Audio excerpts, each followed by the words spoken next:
ಸರ್ಕಾರವನ್ನು 2.5 ವರ್ಷಗಳ ಕಾಲ ನಾವೆಲ್ಲರೂ ಕೂಡ ನೋಡ್ಕೊಂತ ಬಂದೀವಿ. ಈ 2.5 ವರ್ಷಗಳಲ್ಲಿ ಇವತ್ತು ಇವರು ಮಾಡಿದಂತ ಸಾಧನೆ ಏನು?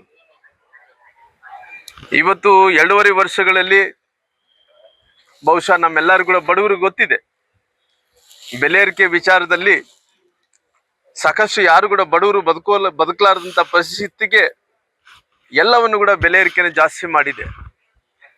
ಜೊತೆಲಿ ಇವತ್ತು ಬೆಲೆ ಏರಿಕೆ ಜೊತೆಲಿ ಇವತ್ತು ದಿನನಿತ್ಯ ಬಳಸಂತ ಯಾವುದೇ ಪದಾರ್ಥಗಳನ್ನ ತಗೊಳ್ರಿ ಎಲ್ಲವನ್ನು ಕೂಡ ಜಾಸ್ತಿ ಮಾಡಂತ ಕೆಲಸ ಮಾಡಿದಾರ. ಬಹುಶಃ ದಿನವಸ್ತುಗಳು ದಿನಸಿಗಳು ಅವೆಲ್ಲ ಕೂಡ ಜಾಸ್ತಿ ಮಾಡೋದ್ರ ಜೊತೆಲಿ ಇವತ್ತು ಬಡವರು ಯಾರನ್ನ ಹೋಗಿ ಸತ್ತಂತ ಟೈಮಲ್ಲಿ ಡೆತ್ ಸರ್ಟಿಫಿಕೇಟ್ ತಗೋಬೇಕಾದ್ರೆ ಕೂಡ ಡೆತ್ ಸರ್ಟಿಫಿಕೇಟ್ ಅನ್ನು ಕೂಡ ಜಾಸ್ತಿ ಮಾಡಂತ ಕೆಲಸ ಈ ಸರ್ಕಾರ ಜಾಸ್ತಿ ಮಾಡಂತ ಕೆಲಸ ಮಾಡಿದೆ.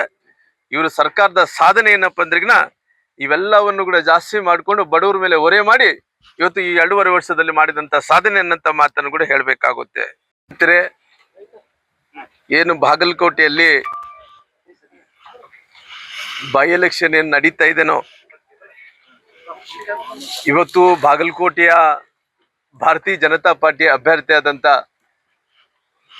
ಸನ್ಮಾನ್ಯ ಚರಂತಿ ಮಟ್ಟವರು ಇವತ್ತು ನಾಮಪತ್ರವನ್ನು ಇವತ್ತು ಸಲ್ಲಿಸ್ತಾ ಇದ್ದಾರೆ. ನಮ್ಮ ಭಾರತೀಯ ಜನತಾ ಪಾರ್ಟಿಯ ಅಭ್ಯರ್ಥಿ ಆದಂತ ಚರಂತಿ ಮಟ್ಟವರು ಅನೇಕ ಈ ಭಾಗದಲ್ಲಿ ಜನಪರವಾದಂತ ಕೆಲಸಗಳು ಮಾಡ್ಕೊಂತ ಬಂದಿದ್ದಾರ. ಅವರು ಯಾವತ್ತೇ ಶಾಸಕರಾಗಿದ್ದರು, ಭಾರತೀಯ ಜನತಾ ಪಾರ್ಟಿ ಸರ್ಕಾರ ಅಧಿಕಾರದಲ್ಲಿದ್ದಂತ ಟೈಮಲ್ಲಿ ಕೂಡ ಈ ಭಾಗದಲ್ಲಿ ಅಭಿವೃದ್ಧಿ ಕೆಲಸಗಳು ಮಾಡೋದ್ರ ಜೊತೆಲಿ ಎಲ್ಲವನ್ನು ಕೂಡ ಸ್ಪಂದಿಸುವಂತ ಕೆಲಸ ಮಾಡಿದಾರ. ಈ ಪಟ್ಟಣಕ್ಕೆ ಒಂದು ಒಳ್ಳೆ ಹೆಸರನ್ನು ತಂದು ಅಭಿವೃದ್ಧಿ ಆದಂತ ಪಟ್ಟಣವನ್ನು ಮಾಡಂತ ಕೆಲಸ ಮಾಡಿದಾನ. ಶಿಕ್ಷಣಕ್ಕೆ ಒತ್ತನ್ನು ಕೊಡಂತ ಕೆಲಸ ಮಾಡಿದಾನ. ಮೂಲಭೂತ ಸೌಕರ್ಯಗಳಿಗೆ, ಆರೋಗ್ಯಕ್ಕೆ ಕೂಡ ಒತ್ತನ್ನು ಕೊಡಂತ ಕೆಲಸ ಮಾಡಿರೋ ಕಾರಣ ಈ ಬೈ ಎಲೆಕ್ಷನ್ದಲ್ಲಿ ಸನ್ಮಾನ್ಯ ಭಾರತೀಯ ಜನತಾ ಪಾರ್ಟಿ ಅಭ್ಯರ್ಥಿ ಆದಂತ ಚರಂತಿ ಮಟ್ಟವರು ಗೆಲ್ಲುವುದು ನಿಶ್ಚಿತ ಅನ್ನಂತ ಮಾತನ್ನು ಹೇಳ್ಬೇಕಾಗುತ್ತೆ. ಇವತ್ತು ನಾವೆಲ್ಲರೂ ಕೂಡ ಕಳೆದ 2.5 ವರ್ಷಗಳಲ್ಲಿ ನಾವೇನ್ ನೋಡ್ಕೊಂತ ಬರ್ತಿದ್ದೋ ಇದು ನಾವೆಲ್ಲರೂ ಕೂಡ ಭಾರತೀಯ ಜನತಾ ಪಾರ್ಟಿ ಇವತ್ತು ಯಾವತ್ತಿದ್ರು ಕೂಡ ಸರ್ಕಾರ ಬಂದಂತ ಟೈಮಲ್ಲಿ ಡಬಲ್ ಇಂಜನ್ ಸರ್ಕಾರ ಅಂತ ಹೇಳ್ಕೊಂತ ಬರ್ತಿರ್ತೀವಿ. ಆದ್ರೆ ಈ ಸರ್ಕಾರದ ಡಬಲ್ ಇಂಜನ್ ಸರ್ಕಾರ ಅಲ್ಲ ಇದು. ಇವತ್ತು ಈ ಸರ್ಕಾರ ಏನಂತದ್ದು ಡಬಲ್ ಸ್ಟೇರಿಂಗ್ ಸರ್ಕಾರ ಆಗಿದೆ. ಈ ಡಬಲ್ ಸ್ಟೇರಿಂಗ್ ಸರ್ಕಾರದಲ್ಲಿ ಒಂದು ಸ್ಟೇರಿಂಗ್ ಸಿದ್ದರಾಮಯ್ಯರ ಕೈಯಲ್ಲಿದೆ, ಒಂದು ಸ್ಟೇರಿಂಗ್ ಇವತ್ತು ಡಿ.ಕೆ. ಶಿವಕುಮಾರ್ ಕೈಯಲ್ಲಿದೆ. ಈ ಡಬಲ್ ಏನು ಇದು ಸ್ಟೇರಿಂಗ್ ಸರ್ಕಾರ ಏನಿದೆನೋ ಈ ಸರ್ಕಾರದಲ್ಲಿ ಇವತ್ತು ಹೈಕಮಾಂಡ್ ಅನ್ನಂಥದ್ದು ಏನಿಲ್ಲ. ಈ ಹಾವಿಗೆ ಹಲ್ಲು ತೆಗೆದ್ರೆ ಯಾವ ರೀತಿಯಲ್ಲಿ ಏನು ಕಿತ್ತಿದ್ರೆ ಯಾವ ರೀತಿಯಲ್ಲಿ ಇರುತ್ತೆ ಹಾವಿಗೆ, ಆ ರೀತಿಯಲ್ಲಿ ಇವತ್ತು ಹೈಕಮಾಂಡ್ ಅನ್ನಂಥದ್ದು ಹಾವಿಗೆ ಹಲ್ಲು ಕಿತ್ತದಂತ ಪರಿಸ್ಥಿತಿ ಇವತ್ತು ಹೈಕಮಾಂಡ್ ತಲುಪಿದೆ. ಇವತ್ತು ಬಹುಶಃ ನಾನು ರಾಷ್ಟ್ರೀಯ ಅಧ್ಯಕ್ಷರು ಸನ್ಮಾನ್ಯ ACC ಅಧ್ಯಕ್ಷರಾದಂತ ಮಲ್ಲಿಕಾರ್ಜುನ್ ಖರ್ಗೆ ಅವರು ಬಹಳಷ್ಟು ಸಾರಿ ಹೇಳಿಕೆಗಳನ್ನು ನೋಡ್ತಿರ್ತೀವಿ.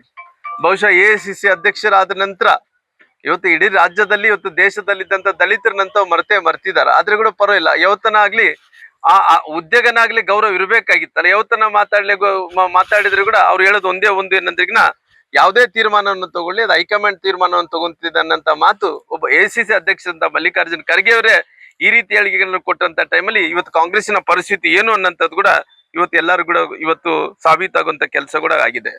ಸಮಸ್ಯೆಗಳಾದ ಮದುವೆ, ಹಣಕಾಸು, ವ್ಯಾಪಾರ, ಗಂಡ ಹೆಂಡತಿ ಸಮಸ್ಯೆ, ಮಕ್ಕಳು ಪ್ರೀತಿಯಲ್ಲಿ ಬಿದ್ದು ಮಾತು ಕೇಳದಿದ್ದಲ್ಲಿ, ಪ್ರೀತಿಯಲ್ಲಿ ನಂಬಿ ಮೋಸ, ಪ್ರೀತಿಸಿದವರಿಂದ ತೊಂದರೆ, ಇಷ್ಟಪಟ್ಟವರು ನಿಮ್ಮಂತೆ ಆಗಲು ಮಕ್ಕಳಾಗದಿದ್ದಲ್ಲಿ, ಸಾಲದವರಿಂದ ತೊಂದರೆ, ಹಣ ತಿರುಗಿ ಬರಲು, ಗಂಡ ಬೇರೆ ಸ್ತ್ರೀ ವಶದಲ್ಲಿದ್ದರೆ, ನಿಮ್ಮ ಪತ್ನಿ ಪರಪುರುಷರ ಸಹವಾಸದಲ್ಲಿದ್ದರೆ, ಪುರುಷತ್ವ ಸಮಸ್ಯೆ, ಅತ್ತೆ ಕಾಟ ಸಮಸ್ಯೆ, ಯಾವುದೇ ಬಗೆಹರದ ಸಮಸ್ಯೆಗೆ ಕೇವಲ ಒಂದೇ ದಿನದಲ್ಲಿ ಗ್ಯಾರಂಟಿ ಪರಿಹಾರ. ಸ್ತ್ರೀಯರಿಗೆ ವಿಶೇಷ ಪರಿಹಾರ. ಎಷ್ಟೋ ಜ್ಯೋತಿಷ್ಯರಲ್ಲಿ ಕೇಳಿ ಹಣ ಕಳೆದುಕೊಂಡಲ್ಲಿ ನಮ್ಮಲ್ಲಿ ಗ್ಯಾರಂಟಿ ಪರಿಹಾರ ಸಿಗುತ್ತದೆ.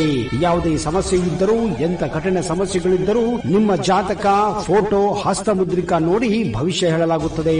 ಇನ್ನು ನಿಮ್ಮ ಜೀವನದ ಎಂತ ಸಮಸ್ಯೆಗಳಿದ್ದರೂ ನಮ್ಮಲ್ಲಿ ಪರಿಹಾರ ಇದೆ. ಕೂಡಲೇ ಕರೆ ಮಾಡಿ ಅಥವಾ ವಾಟ್ಸ್ಆಪ್ ಮಾಡಿ.